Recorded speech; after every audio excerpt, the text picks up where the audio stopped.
And now, it's time for another Dice Tower review with Tom Vasel. Hey everybody, I'm Tom Vasel. Today we're taking a look at a game called Winter Kingdom. This is from renowned designer Donald X. Vaccarino, who is mostly known for designing Dominion, but he also designed a game that won the Spiel des Jahres, Kingdom Builder. Now, if you recall back to my review of Kingdom Builder, at best I was, meh, it's okay. And as time went by, I was just not a huge fan of Kingdom Builder. Kingdom Builder is a game where you put out some houses each turn based on a card that you draw, a single card hand. You draw the card, that's your card. You put out the houses, and you then score points in various ways based on how you connect them and everything. And I found it to be fairly boring. This is Winter Kingdom. This is the sequel of sorts. It has that same mechanism, but it has other stuff in it. And it had enough stuff in it that it looked like it changed the game up considerably. Does that mean I'll like the game? Well, let's find out how it plays first.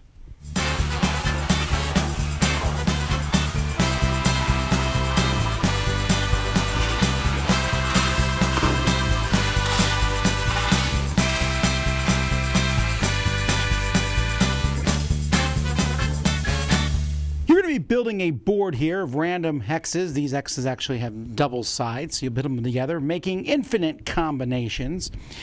Players are also going to be picking 3 winter cards. You'll be just randomly pulling these winter cards, and these are going to show you endgame scoring. Right now, I can tell you at the end of the game, these castles, there's a castle on each board, and whoever has the most houses next to a castle is going to get 3 points for that. Players have these villages, the houses, and forts. Forts are actually worth double if you get them placed on the board. So that's one way of scoring, and then each of these cards will be valued. So here, 1 point for each of your own villages on each terrain board, up to a maximum of 5 victory points per board. So this wants you to spread out. Or 2 points for each of your own built on ice on the blue spots here. So those are various ways that you'll score, and every game you're going to have 3 of these cards in play. You're also going to have 1 economy card in play. This is a way for players to get money. So after you play and do things, you're going to get money. Like, for example, here, 1 for each of your own that's built on the top board, or 1 for each of your that's built to one of your own forts. Or you get 2 money if 3 of the mandatory house you build in action are built in a straight line. So as long as you follow this, this is going to tell you how you get money, and it's going to be different for each game. And then you play with a twist. You don't have to play with a twist if you want to play a more basic game, but this is just going to change up the game. So like when building a house, each hex at most 2 hexes away from a hex with their own count as adjacent, even or obstacles. So mobility and wolves and boom and longer tunnels, etc. And here all terrain boards are not connected. That's a big deal. You actually would separate them, I guess, a little bit. So there's a twist card that will be in play.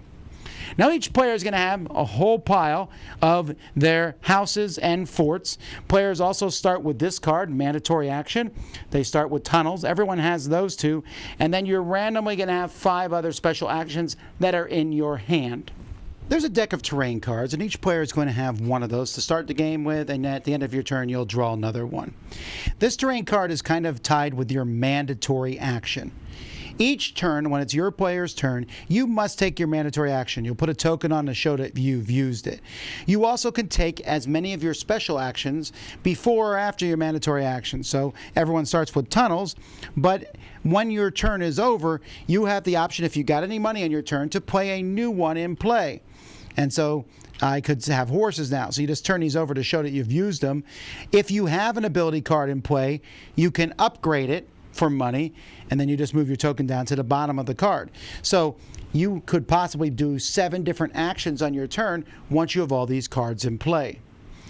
As I said, the one action is called the mandatory action. You must place 3 houses, you can replace it with a fort if you want, on that terrain.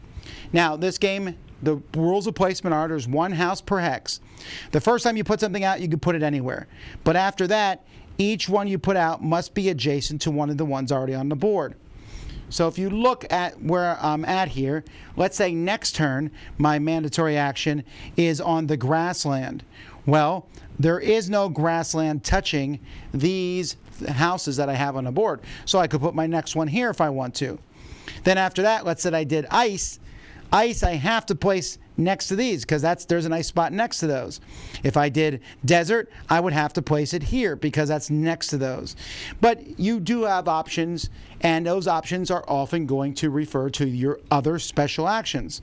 So everyone starts with a tunnel, and a tunnel basically says I can take an action. If I'm next to a tunnel, I can move that house from next to that tunnel to next to a tunnel on another board, which can give me more places to put them out. And here you're just going to see a ton of different things. A horse is going to let you move one of your houses to a space that's 2 away, or you can even curve it a little bit once you upgrade it.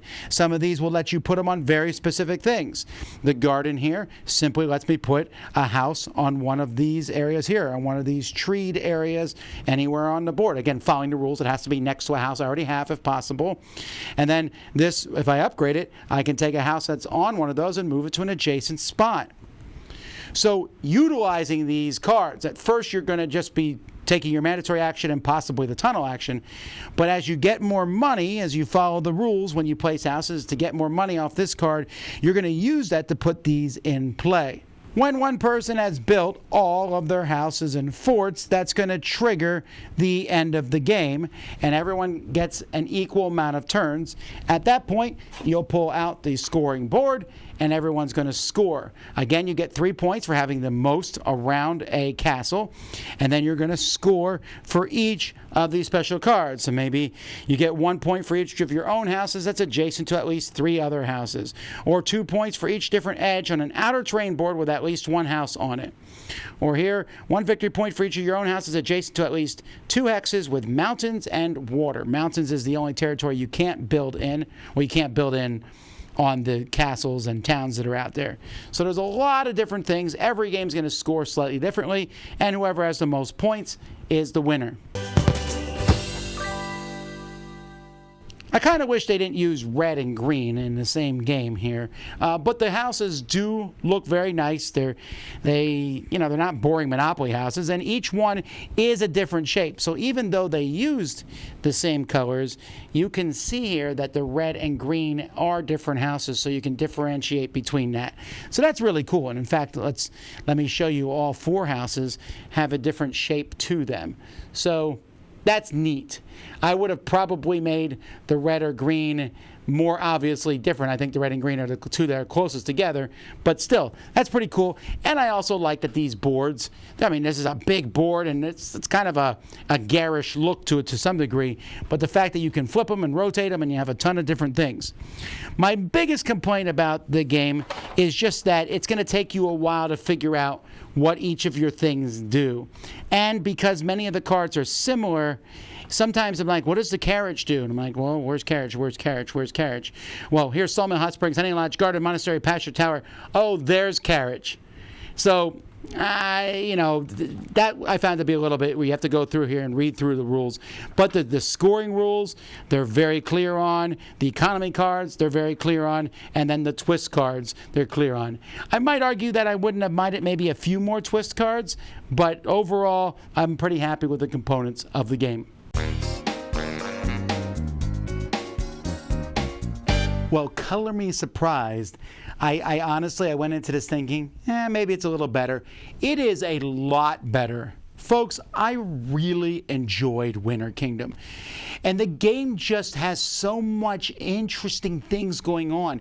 Even right off the bat, I'm sitting there thinking, okay, I have this mandatory action. I got to put these 3 houses out. Okay, how do I score? Just like the first game. But now also, I can move one with the tunnel. I can use the tunnel right away. Or I can move one with the tunnel, and then maybe later on I have another action once I move one, or I can put out another house, move one in the tunnel, then do my mandatory action. And I need to think how I'm going to get money because I want to get as many of these actions down in front of me as I can. Once you have all 5 of those action cards in front of you, if you can pull it off, or you just maybe put down a few of them but you upgrade them so they're more powerful, you can do so much on your turn. My biggest complaint about the original one, you have a single card, that's eliminated. Yeah, I still have only a single card, but I have all these other cards that I can play that card and then manipulate it in so many different entertaining ways. Winter Kingdom offers a ton of choices. And yes, the The twist, which I think is okay. I mean, the twists are interesting. Like I said, I wish there were more of them. I could live without or with the twists. I think the different scoring cards and those different cards you have are so much variety as it is, and the way you score money. There's so many different ways to play this. It's fantastic. It's possible that Kingdom Builder had some expansions that did this already, but I only ever played the base Kingdom Builder, and this is head and shoulders above that. Except, now I like this game a lot, but I do realize when I played this game, I was like, ooh, I have a mandatory action, and I have a tunnel, and I have this and that. And so if I do this first, I can move this here and do that, and this and that, and this and that, and this and that. That was a very entertaining turn for me. Not so much for everybody else. Not a problem if you move that fast. But if you play with someone with analysis paralysis, yeah, you're better off playing Kingdom Builder with them. And I think you're going to find some people out there who just say Kingdom Builder is a better game because of the simplicity of it. And I can't argue that fact. You play a card, you put out your houses, there's 3 different ways to score, you're done. Here, there's 4 different ways to score. There's a different way for economic to happen. You put down 5 cards. You could have up to 7 different actions that you're taking on your turn. There's a twist card possibly in play, which is impacting how things go out there. I love it. Juicy options everywhere. But it's not going to be for everybody. This is a vast improvement on Kingdom Builder. This is Kingdom Builder for gamers. I'm a gamer. I tend to like that. So the audience for this seems to be pretty clear. If you liked Kingdom Builder or didn't like it because you wanted more options. I played this with someone else who didn't like Kingdom Builder, and they also enjoyed this more. The more options gives it a much more robust feel to the game. It feels like you have much more. I can flex a bit and do so many neat different things and jump my houses all over the map. I don't feel constrained. And it's like a puzzle to figure out, how do I get this house over to here? I can move this to there and then do that. It's so fascinating to me. But I do realize that the simplicity and ease and the reason why the game won the Spiel's Jahres is going to appeal to many people, which it has, who may not be in that group. So be warned, this may not be for you. But if you're like me, and whether or not you like Kingdom Builder, but wish it had more and there was a lot more strategic options, then you will like Winter Kingdom. I think the motif of winter in a game is always fun anyway. Add in lots of cool things you can do, and this one is a winner. I'm Tom Vasel. We'll see you next time. Dice Tower Judgment approved.